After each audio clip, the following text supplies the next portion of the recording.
guys! Welcome back to my channel. So for today's video, sasabihin ko na, ikakanto ko na yung naging experience ko sa loob ng almost half year. Actually, film ko na to kahapon. Nag-attempt na akong mag-film kahapon.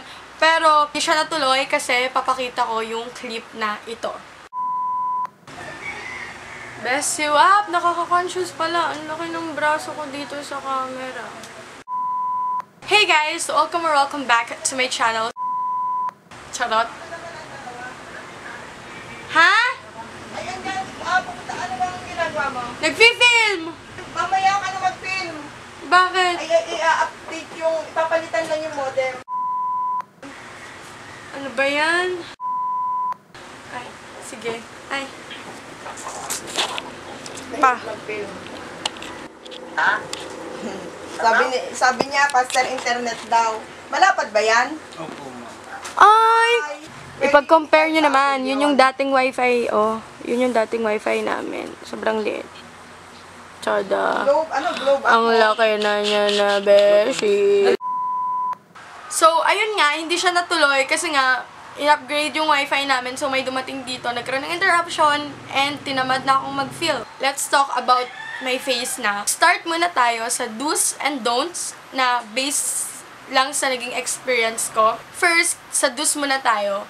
Una, lagi mong i-wash yung face mo every morning, every night. Kasi kahit yung hilamos lang, like pagkagising mo, kahit wag mo muna agad gawin yung skincare mo. The second one is know your skin type. Sobrang importante alam mo yung skin type mo, kung oily ka ba, kung dry skin ka. Doon ka titingin or doon mo i-base yung mga bibilin mong product. The last thing is always do your skincare no matter what. Maraming ways para magawa mo yung skincare mo. Basta wag mo siya laging i-skip. Siguro okay na yung makaligtaan mo siya ng isa or dalawang beses, pero wag palagi kasi ganun yung nangyari sa akin sa mga nagdaang months. Nakakatulugan ko minsan yung face ko ng may makeup. Sa mga don'ts naman tayo, wag mong i-freak yung pimple mo. And don't touch your face kapag alam mong may pimple ka kasi mas nai-irritate yung pimple and hindi mo alam kung anong dirt yung nandyan sa kamay mo. The second don't is wag kang gumamit ng product na alam mong hindi naman talaga akma sa skin mo. Wag kang gumamit porket sinabi lang ng ibang taong maganda yon. Always do a research. Humanap ka ng mga magagandang review, yung mga legit na review. Let's talk about nasa kung paano ba ako nag-breakout.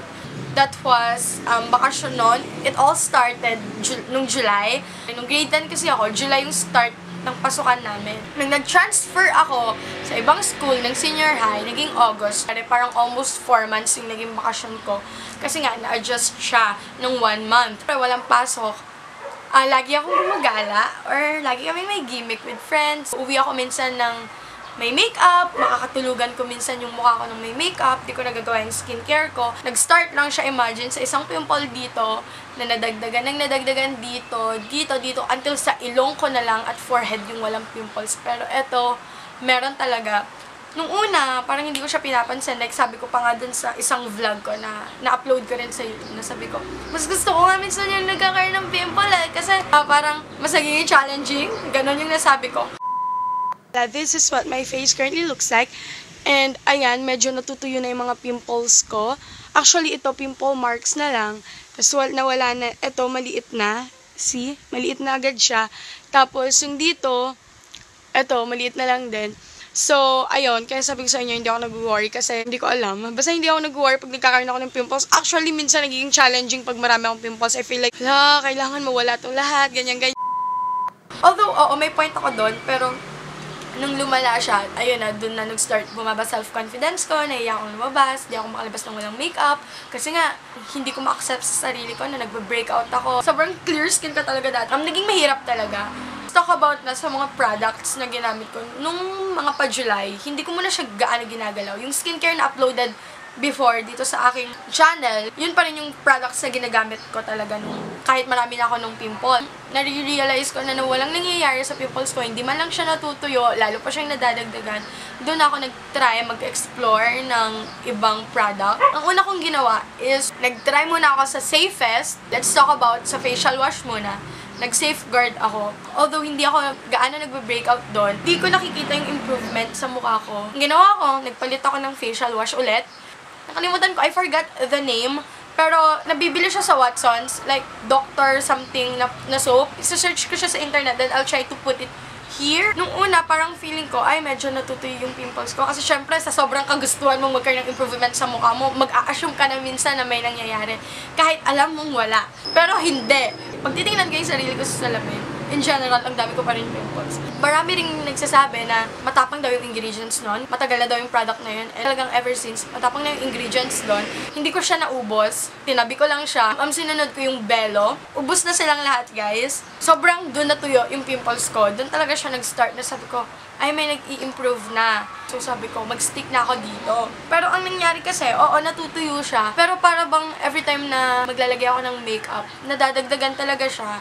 Ina-assure ko na kahit man lang drugstore yung makeup na ginagamit ko, okay, para at least man lang, alam mo yon, may assurance ka, hindi ka mag-breakout sa makeup na yon. Try ulit ako explore ng ibang facial wash. Wala pang 1 week ko siyang nagamit. Feeling ko, nagda-dry talaga sobra yung balat ko. Ang ginawa ko, last na ginawa ko sa facial wash na ginagamit ko, bumalik ako sa Pond's, and doon kasi talaga hiyang yung balat ko. Yun na yung ginagamit ko sa facial wash hanggang ngayon, yung Pond's na facial wash. Let's talk about naman sa mga toner. Wala akong ibang ginagamit na toner. Hindi kasi talaga ako mahilig mag-toner. I don't know. Kasi feeling ko yung toner, para lang siya sa mga uneven colors sa skin mo. Eh, pantay naman yung kulay ng mukha ko and ng neck ko. Yun lang naman yung belief ko, okay? It's just my own perception, so hindi ako nagto-toner. Ang nagamit ko lang na toner ay yung nasa skincare ko dati, which is yung Hamamelis Virginiana na binili ko sa Miniso. Wala na akong ibang naging toner, yun lang yung naging toner ko. Let's talk about sa moisturizer. Dati talaga yung ginagamit kong moisturizer, Celetec. Nung nag-breakout ako, nung mga time na yon, hindi ko na siya ginagamit. Ang ginawa ko, nakakita ako sa IG, may nag-suggest na kabatch ko na bumili daw kami doon kasi effective daw yung mga products noon. Binili ko doon ay yung tomato serum at saka yung bedtime, para siyang moisturizer din. Tomato serum, linalagay ko siya every morning, and then yung bedtime, obviously, linalagay ko before I sleep. Yun yung umeffect din talaga sa akin kasi ang nagagawa niya sa skin mo, hindi man niya nalilesen yung scars or yung pimple marks sa mukha mo. Talagang smooth siya pag naglagay ka. Nakikita ko na yung maliliit ko ditong pimples. Nawawala siya. Pero nung naubos ko yung isa lang kasi siyang, nasa container siyang ganun. Mamaya, sasabihin ko kung bakit hindi na ako nag-repurchase pa ulit ng mga product na yon. Cost 180 pesos. And then ngayon, kasi nag-breakout ako ng July, August, September, October, November, December, hanggang ngayon. Siguro 2 weeks nang nag-improve yung skin ko na halos wala na akong pimples. Like, as in, parang immune na ako sa mukha ko. After kong gamitin yung mga nabili ko sa online na yon, like yung serum, yung bedtime, nag-try pa ako ng kung ano-anong facial mask from different brands. Tapos meron pa ako nabiling facial wash sa 7-Eleven. Nag-try din ako nun. Wala talagang nangyari. And alam niyo kung ano yung ginawa ko? Para bang napagod na akong gamutin yung mukha ko. Hinintay ko na lang yung pimples ang magsawa sa mukha ko. Ang ginawa ko na lang nun, mas kailangan ko na maging responsible sa face ko. Kasi sino ba naman mahihirapan kapag hindi mo iningatan yung balat mo, diba? Lagi akong umiinom ng water. Lagi ko na rin ginagawa yung skincare ko. And dito na ako nag-stick. Ito na yung mga skincare na ginawa ko for the past 2 months. Nag-start ako nung December. Hanggang November, nagbakasyon kami ng sem break. Actually, hindi siya semestral break kasi hindi patapos yung first time namin nun. Ang dami ko pa sobrang pimples nun. Nag-decide ako na mag-stick na lang sa isang product. Huwag na akong mag-try pa na kung ano-ano. Tayin ko na lang na mawala siya ng kusa. So, ano yung ginamit ko? Sa facial wash, Pond's yung ginagamit ko. Ano yung ginagamit kong moisturizer? Nung naubos na yung mga moisturizer na binili ko sa online, ito na yung ginamit kong moisturizer. It's the Mumuso na aloe vera moisturizing gel. I tried na yung Nature Republic na ganito, pero wala pa kasi akong pimples that time. Hindi ko alam kung effective siya sa may pimples or not. And then ito na yung tinry ko. Nag-try lang ako dito ng December. Hindi talaga dapat ito. Wala akong idea kung ano ba yung itulong nito. Happy to say, humiyang ako dito. Karamdam ko, nawawala na yung pimples ko. Even may scars or yung pimple marks, nag-fade with this. Ito yung ginagamit ko. Sobrang dali lang nitong hanapin. Ito yung Baby Flow na petroleum jelly or kahit na anong petroleum jelly. Linalagay ko siya sa mga pimple marks ko kapag matutulog na. Kapag nalagay ko na to, papatuyuin ko yung mukha ko ng konti, tapos ilalagay ko na to. Itong dalawang to lang yung ginagamit ko na product sa mukha ko ngayon. And wala na akong ibang ginagamit, kundi ito lang dalawa. Siguro nagsawa na rin yung pimples ko. Ayoko na dito sa mukhang to. Parang wala na siyang pakialam sa amin. Nawala na lang siya ng kusa. Hindi ko alam kung ano yung magic, mahika na pumasok sa mukha. Pero ito na siya ngayon. Drink a lot of water. Ingatan mo yung face mo. And also, pag nag-makeup ako, hindi man ako makapag-skincare or hindi man, nabawa yung antok na ako. I assure myself na naglalagay ako nito. It's the Garnier Micellar Makeup Remover. Merong mas maliit na size nito kung gusto niyo yung mas mura or kung gusto niyo munang itry. Nabibili to sa kahit anong drugstore. Watson's, SM Supermarket siguro, meron din ito. Itong tatlo lang, guys. Itong tatlo na lang yung ginagamit ko ngayon. And yung facial wash ko na Pond's. And dun humiyang yung balat ko. Dito ako naging okay. Ang skincare routine na yan, ang exciting pakinggan, ang sarap itry. Alam niyo dati, nung elementary ako, hindi pa naman uso yung mga vlog na yan, hindi pa uso yung mga influencer. I mean, alam niyo yun, nasa peak na ngayon talaga na sobrang daming vlogger na ang dami mong matutunan sa kanila. Elementary ako, or mga grade 7, grade 8, wala naman ako skincare routine, hindi ko nga alam yung skincare routine na yan. Basta maghilamas ako ng mukha ko, maligo ako, okay na yun. Pero ayan na, hindi ko sila sinisisi ha, I'm not blaming them.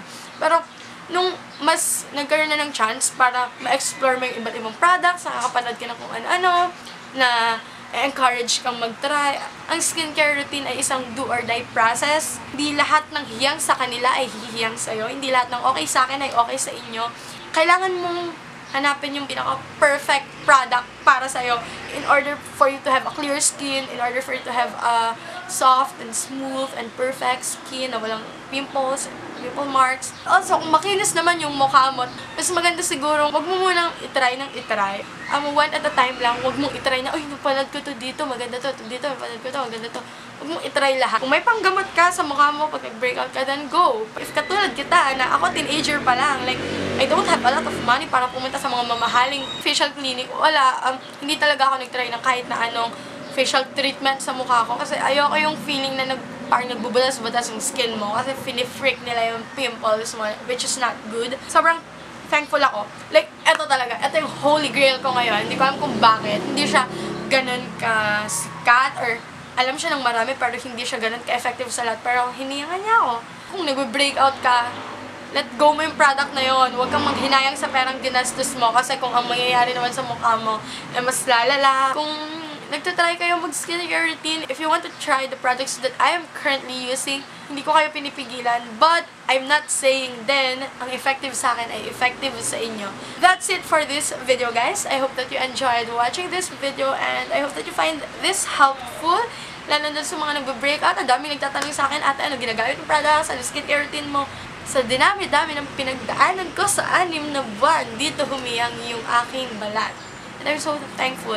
And ngayon, sobra ko na siyang iniingatan. Sorry for all the background noise na narinig ninyo. And kung nandito ako na sa part na to, I love you so much kasi nakinig ka sa kwento ko. And I hope to see you in my next video. And if you enjoyed watching this, please give it a thumbs up para alam ko kung okay ba sa inyo or what. And also, subscribe to my channel and click the bell button beside the subscribe button so that you'll be notified whenever I upload a new video. Thank you so much. Be your own kind of beautiful and don't let anyone ever dull your sparkle. Bye-bye!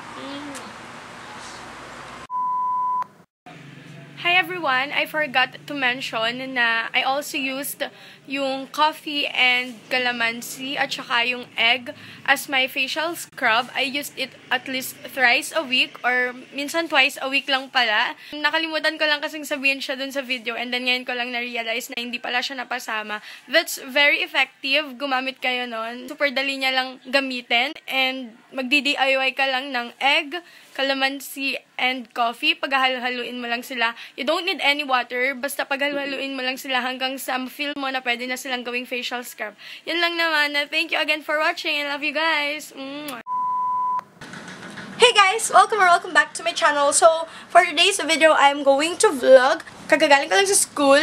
Like, naka-uniform pa ako. 2:15 yung labasan namin ngayon. It's a Thursday. And also, ngayon ko na din ikakwento kung paano naging makinis ang aking skin. Pero hindi pa siya totally makinis.